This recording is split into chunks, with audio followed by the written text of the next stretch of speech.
Assalamualaikum warahmatullahi wabarakatuh. Perkenalkan, nama saya Afni Maharani, NIM 0306202017, nomor absen 11, kelas PGMI 2 semester 1. Introduction oneself berasal dari dua kata, yaitu introducing atau memperkenalkan dan self, diri sendiri. Introduction oneself adalah kalimat yang digunakan untuk memperkenalkan diri sendiri. Contohnya, my name is Afni Maharani.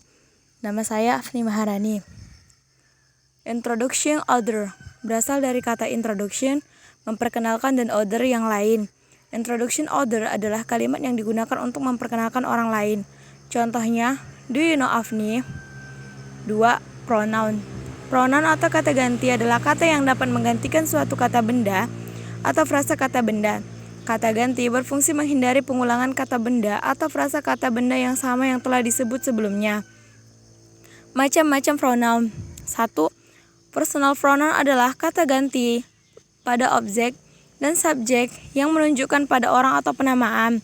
2. Reflexive pronoun adalah kata ganti yang digunakan untuk menunjukkan tindakan atau kegiatan yang dilakukan oleh diri subjek itu sendiri, atau dengan kata lain memberi penekanan pada unsur objek dan subjek.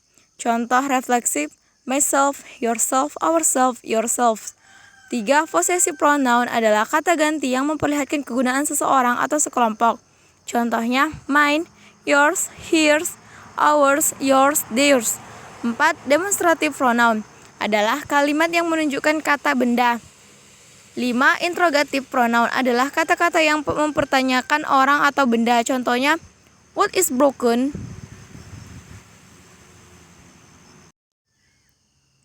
3. Nouns. Nouns adalah kata yang digunakan untuk menamai atau menyebut orang, benda, tempat, dan ide. Berdasarkan bentuknya, noun dibagi menjadi 2. 1. Concrete noun. Concrete noun adalah noun yang dapat diamati oleh panca indera, seperti book, bottle, flower, chair, dan lain-lain. 2. Abstract noun. Abstract noun adalah noun yang tidak diamati oleh panca indera. Dengan kata lain, noun ini bersifat abstrak atau berkonsep kebendaan saja. Contohnya, happiness, emergency, freedom, life, time, age, dan lain-lain. Berdasarkan bisa tidaknya noun, bisa dibagi menjadi 2 kelompok. Yang pertama, countable noun adalah noun yang dapat dihitung. Ciri-ciri dari noun ini seperti a house, one house, three house. 4. Uncountable noun atau yang tidak dapat dihitung. Contohnya milk, a glass of milk. 4. Adverb. Adverb adalah kata yang menerangkan bagaimana sebuah aktivitas terjadi dan bagaimana melakukannya.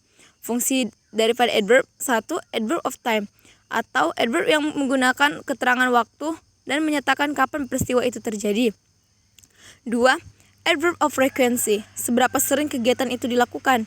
3. Adverb of place, menerangkan di mana kejadian itu terjadi. 4. Adverb of manner, bagaimana peristiwa itu dilakukan. 5. Adjective. Adjective adalah kata yang digunakan untuk menerangkan noun atau kata benda, atau pronoun, kata ganti, yang dapat berupa orang atau person. Contohnya, care, itu bentuk umum. Baker, itu bentuk spesifiknya. Penggunaan kata sifat dalam bahasa Inggris. A. Adjective position. B. Adjective order. 6. Simple present tense. Simple present tense adalah kalimat pernyataan umum atau fakta serta menunjukkan kegiatan atau aktivitas sehari-hari atau selalu atau rutin. Rumus simple present tense, kalimat verbal subject plus verb 1 plus complement. Contohnya, I go to school atau he goes to school. 2. Interrogative verbal. Rumus umumnya do, does plus subject plus verb 1 plus complement. Contohnya, do you go to school? 3. Negatif nominal. Rumusnya subject plus am plus are plus is plus not plus complement. Simple past tense. Simple past tense adalah kalimat yang menjelaskan masa lampau dan telah berakhir di masa lampau. Time signal seperti often, 2 days ago, a few days ago, last night, just now, and yesterday. Bentuk dan jenis-jenis simple past tense. Simple past tense digunakan pada kalimat yang diikuti oleh kata sifat atau adjektif, kata benda, dan kata keterangan tempat.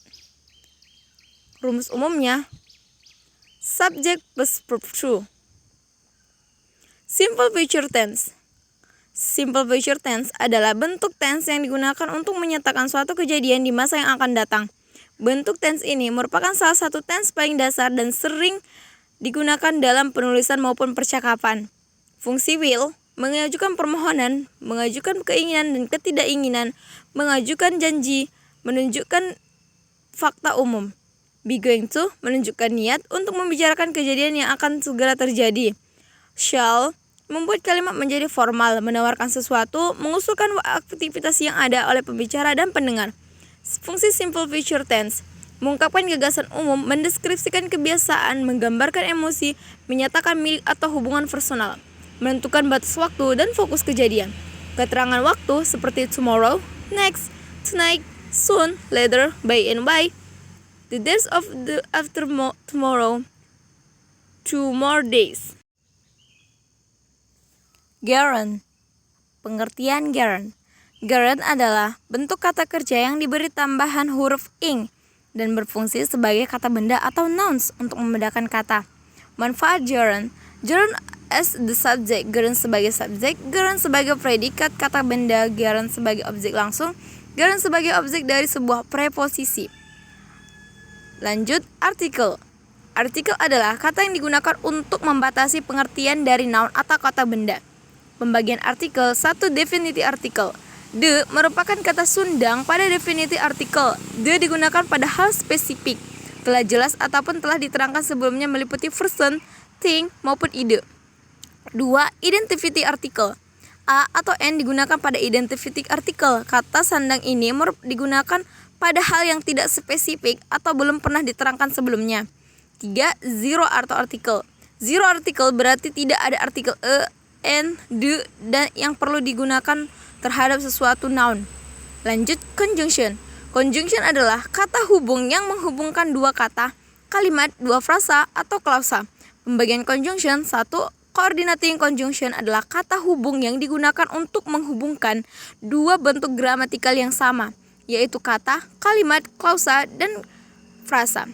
2. Subverting conjunction adalah kata hubung yang menghubungkan induk kalimat dengan anak kalimat adalah jelas.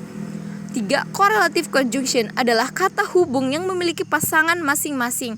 Contohnya, that man is neither handsome nor cool. Lanjut, preposition.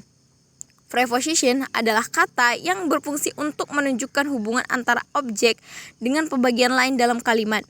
Preposition phrase membentuk suatu phrase yang disebut prepositional phrase. Macam-macam preposition. 1. Preposition of time. 2. Preposition of place. 3. Preposition of movement. 4. Preposition of manner. 5. Preposition of purpose. 6. Preposition of quantity atau measure. Lanjut, present perfect tense. Present perfect tense adalah suatu kata kerja yang menggambarkan adanya sebuah kegiatan yang terjadi di masa lampau, akan tetapi masih berlanjut hingga sekarang. Jenis-jenis present perfect tense. 1. Present perfect tense verbal digunakan untuk menjelaskan suatu peristiwa yang sudah terjadi dikerjakan dan dapat digunakan untuk menceritakan suatu kejadian yang terjadi di masa lampau dan masih berlaku hingga sekarang. 2. Present perfect tense nominal adalah tense yang tidak dapat menggunakan kata kerja yang akan terjadi menggunakan kata benda, kata sifat, dan juga kata keterangan. Adapun fungsi present perfect tense. 1. Menunjukkan terjadinya sebuah kegiatan baru saja dilakukan. 2. Menunjukkan sebuah kegiatan yang pernah dilakukan di masa lampau akan tetapi kegiatan tersebut belum diketahui jelas. 3. Menggambarkan adanya sebuah aktivitas yang dilakukan secara berulang-ulang. Mungkin cukup sekian yang dapat saya sampaikan. Kurang dan lebihnya saya mohon maaf. Wabillahi taufiq wal hidayah. Wassalamualaikum warahmatullahi wabarakatuh.